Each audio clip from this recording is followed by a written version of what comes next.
Porque você não veio de família rica. Como é que foi a história? Não, eu até falei pro Bruno que eu ia falar pra você ao vivo, né? Porque muita gente conhece você exatamente como personagem, né? O velho da van, e não sabe absolutamente nada e fala e repercute só notícias ou manchetes que o pessoal coloca aí. E eu mesmo não conheço a sua história. Então é muito legal pra gente saber desde o início. Muito legal. E entender. A minha história é muito legal. De avós que trabalharam na indústria têxtil de operários. Meus pais trabalharam de operários, minha mãe trabalhou 30 anos, meu pai 42. Eu trabalhei nessa mesma fábrica durante 7 anos de operário. Me torno, depois comecei numa expedição. O meu chefe, meu gerente, viu que eu tinha muita possibilidade. Depois de 3 anos, porque eu era um cara sempre inquieto, corria. Me deu a oportunidade de ser vendedor de tecidos naquela época.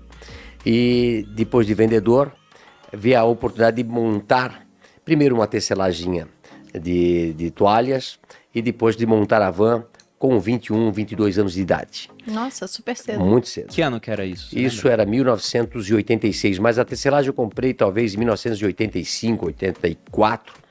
Eu sou disléxico. Né? Eu também. Tamo junto. Então é o seguinte, você que está nos vendo, quem é disléxico, né?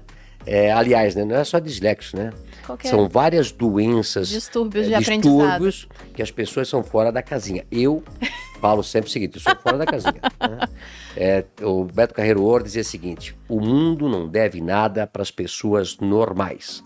São os anormais que mudam o mundo. Eu sou um anormal. Eu sempre falo aqui na van, é um bando de louco correndo atrás de um maluco que sou eu. Eu nem gosto de dizer que eu sou fora da casinha. Para mim não existe nem a casinha. Então, de nascido em uma família pobre,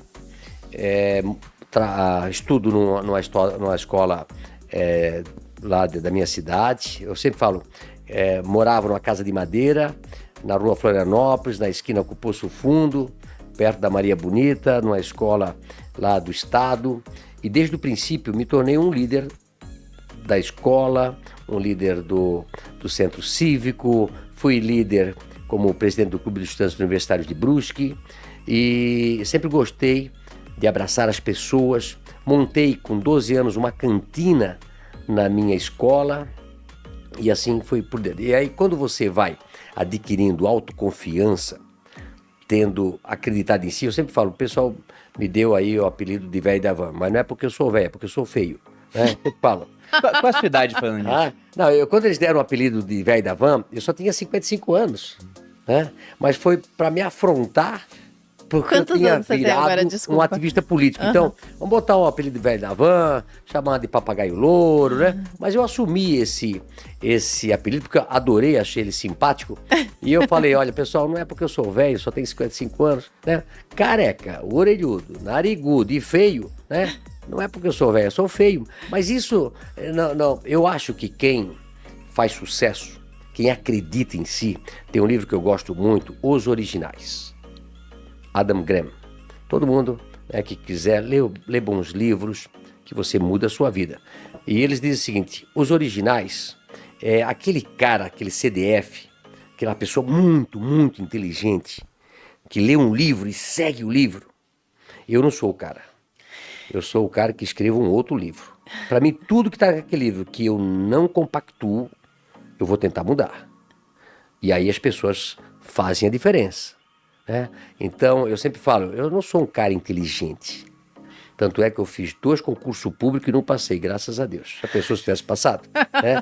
Eu fiz um concurso para Banco do Brasil, fiz um concurso na época para o INPS, quando eu tinha 18 anos de idade, rodei nos dois. Prova que eu não sou um cara inteligente.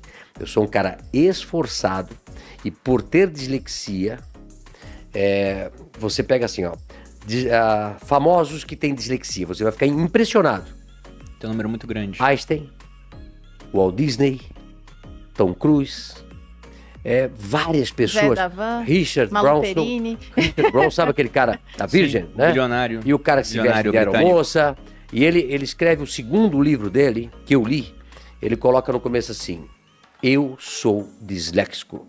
É importante que a gente fale, Malu, sobre isso aqui, porque tem um monte de gente nos vendo que são disléxicos. agora com idade maior, mas também tem filhos disléxicos, porque isso é hereditário. E quando as pessoas têm filhos disléxicos, se não for bem tratado, essa pessoa que não vai aprender a ler com facilidade, eu aprendi a ler com 12 anos de idade. Passei muito trabalho Eu para ia te aprender a ler. perguntar quando foi o diagnóstico da sua dislexia? Só agora, depois de velho. A minha Porque a da também. Malu foi já adulta também. Não, porque eu ia na escola, nunca me esqueço, e aí eu era ótimo em matemática. Eu O também. disléxico é ótimo em criação, o disléxico, ótimo em matemática. O que eu mais sei é multiplicar e somar. Não gosto de diminuir, né? Eu gosto de multiplicar e somar. E aí, quando a professora de português dizia, Luciano, continua a leitura. Eu gaguejava perante uma sala de 30 pessoas, eu me sentia envergonhado. E aí eu fui autodidata, estudar em casa, estudar até lá com 12 anos, você dá um clique e você começa a aprender a ler. E eu fiz um simpósio em Brusque para 1.200, o primeiro simpósio teve 1.200 pessoas nesse simpósio. E nós chamamos alunos disléxicos, pais disléxicos, professores disléxicos, principalmente professores, diretores da escola.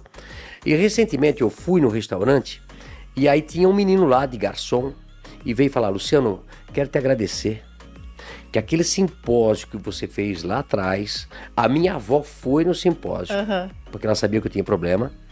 E chegou em casa e disse pro meu pai e minha mãe, parem de bater na criança, ela não é malandra, ela não é burra, ela é disléxica. Naquele momento, meus pais pegaram uma psicopedagoga, e aí eu fui aprender de maneira diferente. Hoje, eu já me formei na universidade, isso aqui que eu estou fazendo aqui é bico, mas eu estou muito bem, e foi graças a você. Então, por isso que eu faço sempre questão de aonde eu estou, dizer, eu sou disléxico. E você, se for disléxico, você tem uma capacidade, um QI. Sabia que o QI nosso é maior do que os outros? Olha aí, ó. É isso? É Não, maior. Não, porque a deixa, Malu é muito deixa eu inteligente. explicar pra galera o que é o disléxico, né? É só um distúrbio de aprendizado, onde a pessoa Aprendizagem que eles falam hoje em dia. aprende de forma diferente. Então não é que ela tem menos capacidade de aprender, é que ela aprende de forma diferente e algumas coisas a gente tem mais facilidade, enquanto outras a gente tem dificuldade. Mas você é disléxico para sempre. Não tem Como um você tratamento. é autista, eu tenho funcionários autistas que são maravilhosos, né?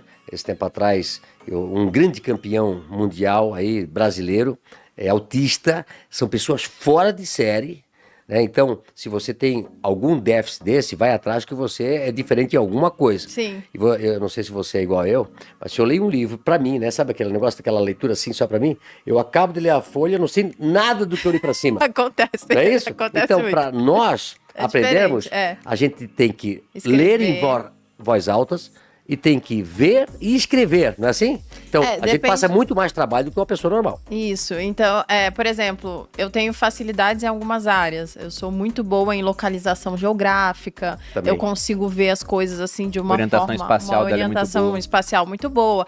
Em inglês, eu tive muita dificuldade para aprender. Inglês, porque a segunda língua é difícil. geralmente é. Mas aprende. Mas aprende, depois que aprende fácil ainda, né? Mas é porque são formas diferentes. É como se o seu cérebro pegasse caminhos diferentes Quer ver do outra que uma coisa pessoa pra normal. homem? E só pra concluir, uma coisa que é legal e tem a ver com isso que você falou, é que geralmente pessoas disléxicas, elas não são boas em prova. Então elas acabam no... Você não vai passar no concurso Elas não público, conseguem ser provavelmente. avaliadas no sistema tradicional. Então, no final das contas, o que sobra pra gente? Empreender. Isso. Então, vai abrir sua própria loja, vai abrir seu próprio negócio, vai fazer seu próprio podcast, Não, vai abrir seu, tem um ponto bom seu sobre produto. isso. Porque a gente foi correr atrás do diagnóstico dela pelo seguinte: eu li um livro chamado Outliers. Aliás, é do mesmo autor do Outliers, mas acho que era em Davi Golias, não era no Outliers, não. Golias, Que é do é. Malcolm Gladwell. Davi Golias é um livro do Malcolm Gladwell, onde ele pega esses desafios que existem do pequeno contra o gigante, onde geralmente você pensa que o pequeno é um azarão. Mas ele mostra na história do Davi contra o Golias, né, que era o pequeno Davi contra o gigante Golias, que na verdade Davi era alguém que atacava a longa distância, era um fundibulário, né, com a sua funda lançando pedras experiente, contra um alvo estático e lento gigantesco. Então ele fala, isso aqui é igual botar um sniper contra um gladiador, o favorito é o sniper. Sim. Então ele vai mostrar como de vez em quando desvantagens iniciais talvez sejam vantagens. Diferenciais. E aí tem uma hora que ele chega numa parte que ele fala sobre essa questão de distúrbio de aprendizagem. Uma psicóloga vai dar uma palestra para empresários ricos. Se eu não me engano, até o Richard Branson estava nesse local. e ela queria falar sobre a importância de contratar pessoas que têm distúrbios de aprendizagem. E ela abriu a palestra assim, quem aqui tem um distúrbio? Imaginando que ninguém teria, e quase todos tinham. Ela ficou super, realmente surpresa com aquilo, e foi por conta disso. Porque se o cara não passa num concurso público, se ele não passa numa seleção natural, assim, de emprego, onde você entrevista e tá interessado em carreira acadêmica muitas vezes, sobra pro cara empreender. Aí ele vai empreender, ele acaba tendo sucesso naquilo eventualmente e começa a contratar outras pessoas. Nesse livro de Os Originais, ele fala sobre esse assunto, né? Não tenha medo do ridículo. Eu não tenho, né? Eu me visto como papagaio, me visto como qualquer coisa, né? Então, a roupa que hoje estou aqui, de verde e amarelo, mas você não pode viver dentro daquilo que as pessoas acham que você tem que viver, dentro daquela caixinha, né? Se você seguir a manada, você vai ser mais um. Você tem que encontrar o seu caminho, e às vezes o seu caminho é sozinho. Todo mundo segue por um lado e você segue por outro, mas você tem que ter certeza que está certo. E quando chega lá, todo mundo diz, caramba, como é que eu não vi isso?